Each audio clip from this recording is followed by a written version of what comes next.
What's doing, everybody? Welcome back to the channel. Appreciate you tuning in. If you've never been here before, hit the subscribe button, hit the notification bell, all that good stuff. Everybody else, welcome back to the channel. For those of you that have never been here before, I survived 17 years in the New York State prison system. Most of those years spent in the maximum security prison system. But right now I'm not reporting from my normal home on Long Island. I am in the state of Florida visiting my brother, and so the background is a little different. Bear with me. Today we are going to talk about an innocent person in prison. I recently did a video on my friend Rich, who was an innocent person, and now we're going to do a video on my friend Kenny, who was an innocent man. As I said in the previous video, unlike Hollywood, most people don't run around prison saying, I'm innocent, I didn't do it. You ask people, what are you in here for? Oh, I'm innocent, I didn't do it. Of course, you get that. You get that from certain groups, but most people, not most, I don't know what the percentage is. A lot of guys admit to their crimes and what they did. But you're always going to get some innocent men in prison. And as I also stated in the previous video, I don't just say that the men were innocent because they said they were innocent. This was another case that I did a great deal of studying.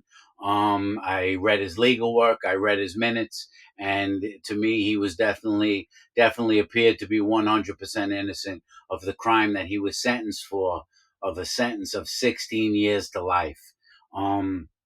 Before I get into this story, if I wanted to go to Google right now, which you are able to do, and Google innocent men in prison, you would get countless stories. If you Googled police officers who lied on the stand, you would get countless stories. If you Googled police officers who framed people, police officers who planted evidence, district attorneys or judges who were found guilty of fabricating evidence, the cases that you would find on the internet would be almost immeasurable.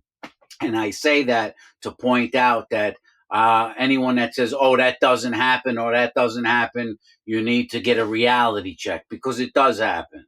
And I'm not saying they're all bad or they're all evil, but the truth is that it does happen, that they do fabricate a lot of evidence, and that's what happened in this case with my friend Kenny. If I decide to download a video or two, maybe I'll add it at the end. But right now, let me tell you the story. Kenny was a criminal. Kenny was a lawbreaker. Kenny was a burglar. Is mostly what he did. He would burglarize homes to support his heroin habit. So I'm not saying that he was a five-star general. I'm not saying he was the most upstanding citizen in society. I'm not making that claim. The claim that I'm making is that he was innocent for the case he was incarcerated in.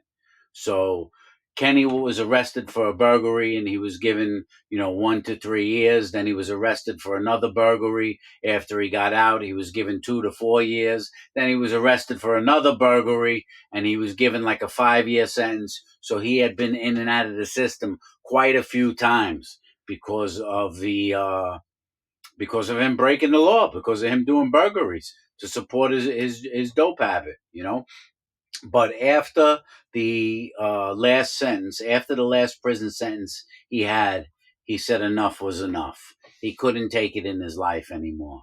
And he went on the straight and narrow. And he went on the straight and narrow for real. He got off of drugs. He got himself clean. He was 100% clean. He got married. He had 2 children. And he got a job in the union, in the painters union, painting. He was doing very well. And there's a knock on his door from 2 detectives. And he answers the door, and they said, Kenny, yeah, you're under arrest for a burglary 6 months ago around the block. He says, I don't know what you're talking about. I haven't done anything in 5 years.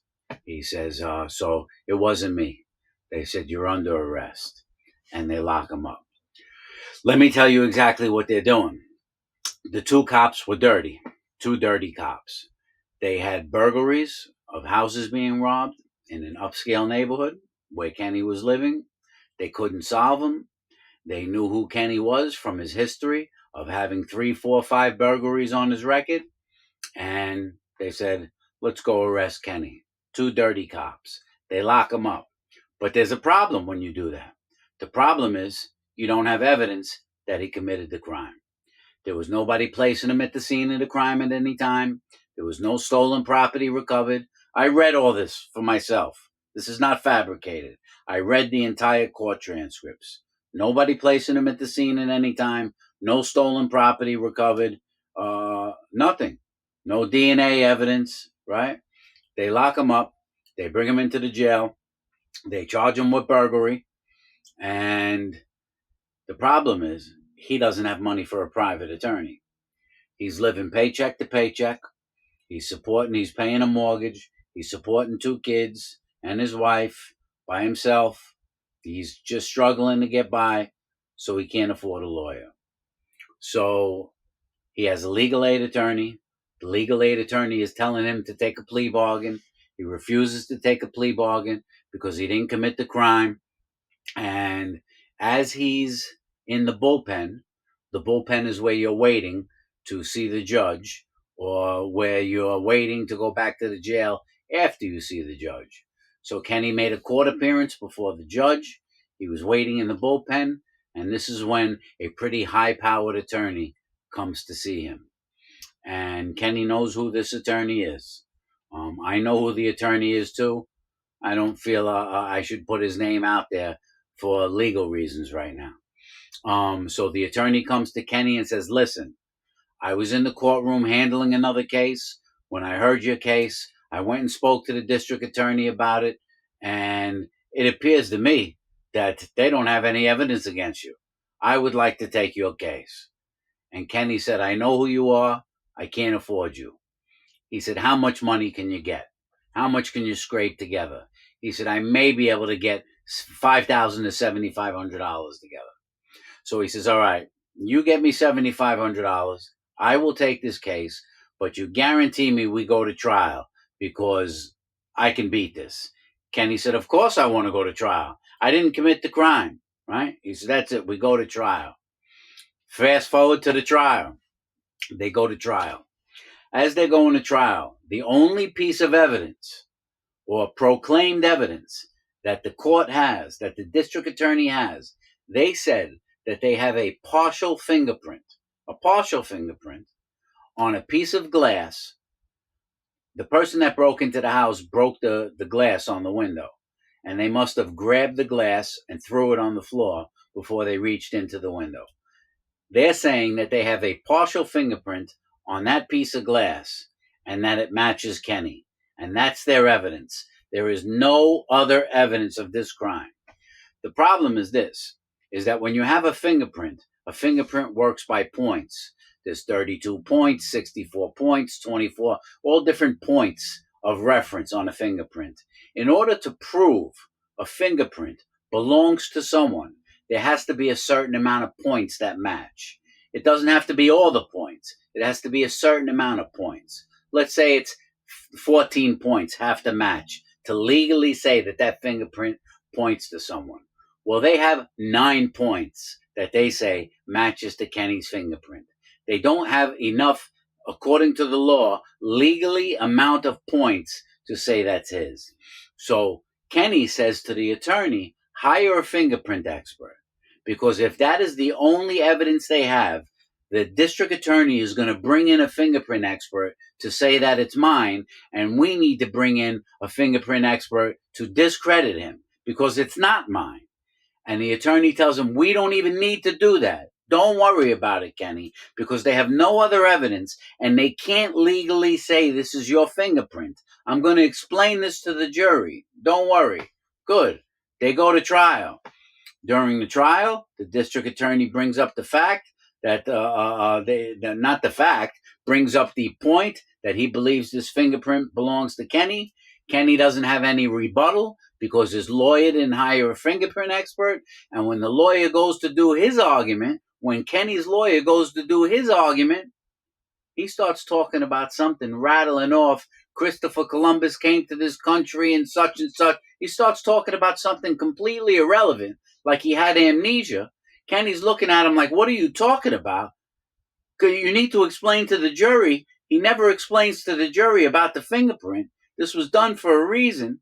And Kenny is found guilty by the jury with no one placing him at the scene, no stolen property recovered, no DNA, nothing except a partial fingerprint that didn't meet the requirement according to law.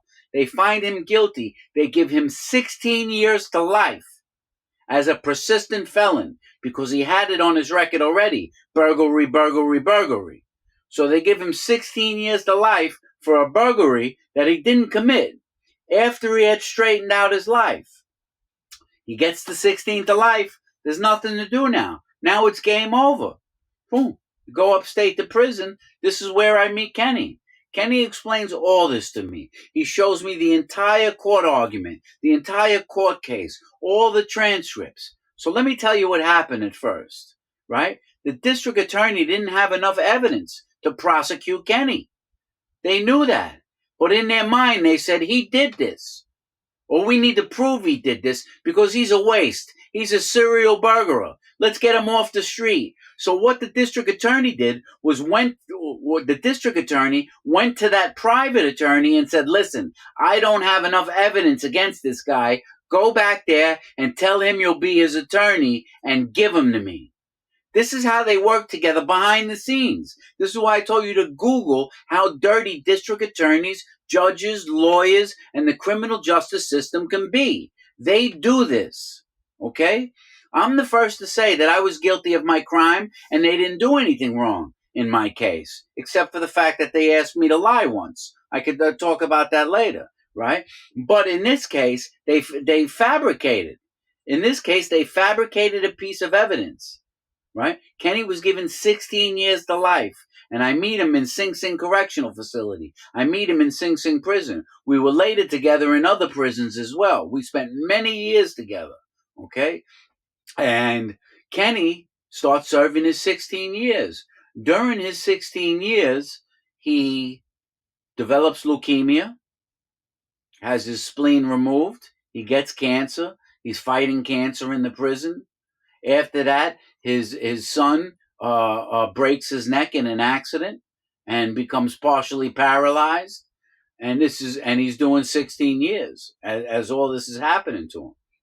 And after all these years, after many years, he writes his attorney, the attorney that handled his case, right? And he explains all this to the attorney that handled his case. He said, yo, I know you set me up. It was clear to see. He says, now I'm in prison serving a life sentence, 16 years to life. I got cancer. I'm going to die in here. My son is paralyzed. My wife could hardly make it. And you framed me, man. And then Kenny shows up at my cell with a letter from the attorney, hysterical crying, tears coming down his face. The attorney put into writing very carefully, not admitting to what he did, but this is what the letter basically said. Dear Kenny, I want you to file an appeal for ineffective assistance of counsel because I did not do my job when I was in that courtroom to the best of my ability. I apologize. I will contact the necessary people and tell them that I was ineffective, and hopefully that will get you back into court for a new trial on ineffective assistance of counsel. So the lawyer was admitting he didn't do his job, but not admitting it at the same time very carefully. So Kenny files the appeal. He puts in the necessary motions for a new trial on the ineffective assistance of counsel. He files it to the appellate court. The appellate court comes back to him and says, listen, we're going to grant, based on what we have here, we're going to grant you a hearing. We're going to have a hearing on this. You have 10 days. They told Kenny, you have 10 days to supply us which what is called a supplementary brief.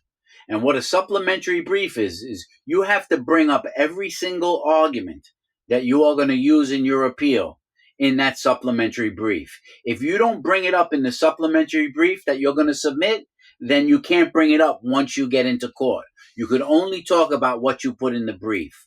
So Kenny, they said, you have 10 days to get that to us. They mail Kenny the letter. The letter takes 9 days to get to Kenny. Do you know why it took 9 days? Because of the September 11th terrorist attack. All mail stopped. Okay? All mail stopped. And the letter sat in the post office and took 9 days to get to him. So by the time it gets to him and he signs for it, this is all documented because when you're in prison, you have to sign 2 logbooks to accept your legal mail. And the date is in there. So this really left him 24 hours to get to the appellate court. So he explains this to the appellate court. I don't have 10 days. You said that I have to respond by September, 15th, September 19th, whatever it was, but I didn't get the letter till September 18th. So I can't reply in 24 hours. I mean, I have to go to the law library in prison and put my argument together. You're not giving me enough time. They told him, go F yourself. So he takes the envelope from that was stamped the morning of September 11th, 2001. That's when it was stamped. He takes a photocopy of the envelope. He takes a photocopy of the logbook to show them when he signed for it, and then he mails it to the federal court, which is right above the appeal court. It goes appeal court, federal court, Supreme Court. He mails it to the federal court and says, listen, I have to appeal the appellate division's decision because they're not being logical. The appellate court, the federal court tells him, go screw yourself. He's doing this all on his own without private attorneys. As he's writing private attorneys from prison, nobody's responding to him. He ends up doing 16 years. When he goes to the parole board, right, he never got the relief. No one ever released him, right? No one cared. All the courts shot him down. They pay no attention to you. And I'll get to my point of that. Well, I'll get to my point to it right now. What I want you to understand, youngsters and people, is that when you go into the system doesn't play fair. When you go into the system, you are literally stuck in there. If you have O.J. Simpson money, that's a different story. You can kill someone and get away with it. See, in these days, the court system, it doesn't really matter if you're black or white anymore. They care about the green. If you got the green, they'll let you go. OJ taught us that. You got the money for the attorneys, you can go. If you can't get a lawyer that knows the law, get one that knows the judge. Very old saying, right? Another one is a good lawyer knows the law. A great lawyer takes the judge to lunch because they make deals behind the scenes. So Kenny goes to the parole board and the parole board releases him. He made it home after 16 years. 16 years for a crime he didn't commit. I don't care that he committed crimes before that. Don't say, well, he committed crimes before that, so he did it to himself anyway. He changed. People change. Would it be fair for me to say you should be locked up for something? You should be locked up for a crime that you didn't commit because you stole something 10 years ago? That's not even logical, right? The system plays dirty, and you get involved in the system, it's like a roach motel. Once you check in, it's almost impossible to check out. So that was the story of Kenny, who got screwed by the criminal justice system. I only met a few men during my years that happened to. I told you the story about Rich, and Kenny was another one. I would later get together with Kenny in the free world many times. I'm good friends with his daughter, friends with his wife, friends with his grandchildren. I've sat at the dinner table with him. He's home. He's still home. He beat the cancer. But he couldn't beat the lie of the police officers and the court system that set him up. So that's another story of an innocent man that was in the prison system. I'm wrapping this up right now, guys, and I'm going to make another video later tonight. I have a good video about the prison system, a story that I think you guys will like. And have a good day. I'm going to enjoy the Florida sun. I'm actually going to my buddy Andy's house out here. He's got a well that needs some working on, and we're going to go try and work on this well in his backyard. So they're putting me to work while I'm here. I'll talk to you guys later. All my best. Take care.